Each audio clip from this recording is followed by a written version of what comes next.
So I recently had the privilege of teaching a webinar for the professional photographers of Colorado on tabletop photography or miniatures and toy photography. And the reason I wanted to teach on it is because it's just so much fun. So I wanted to just brush over why I love it so much and why you should try it out. If you're just learning photography, especially lighting and set design and posing, you can do that with action figures, and it actually scales to real world size. And what I mean by that is, especially like with things like the inverse square law, it actually scales to the relative size of your set. So it's a really great way to learn lighting. That means, like, if I had this whole video set here and I took it and put it in a shrink ray and made it smaller, the physics of light proportionally have the same fall off over the scaled distance as they would in a bigger distance. That means that if I had this softbox really tiny by the Mandalorian, it would light it as if it were bigger with the same type of fall off and contrast and shadow density and softness.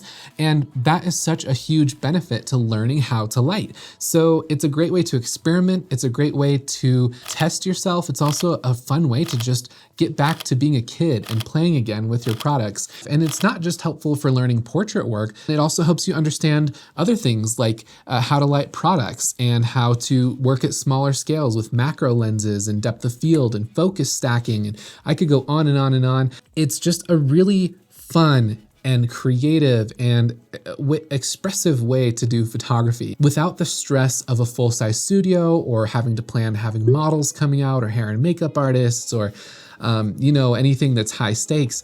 It's really a way to just set up a set, create a diorama, build something that you can work on over time. You could even leave the setup for as long as you want, I guess, for days or weeks if you really wanted to. The sky's the limit when it comes down to it. So I just wanted to talk about that a little bit. I wanted to encourage you to maybe grab some of your old toys or go thrift shopping and find something fun to photograph on your tabletop and just experience the joy of tabletop photography. And lastly, please check out lumauniversity.com if you're wanting to go further with your understanding of light and get some free education, some free courses and stuff that I have over there. Also, there's a workshops page on my website that you can look at to see live in-person workshops that I will be teaching. I have one in Spokane, Washington with professional photographers of Washington coming up in April. That's April 17th. So you can come check out that conference as well. It's going to be a lot of fun. I'll be teaching product photography. Let me know down below what kind of products you like to shoot or if you've done any toy stuff, and subscribe for more videos just like this. Thank you so much for watching, and I'll see you soon.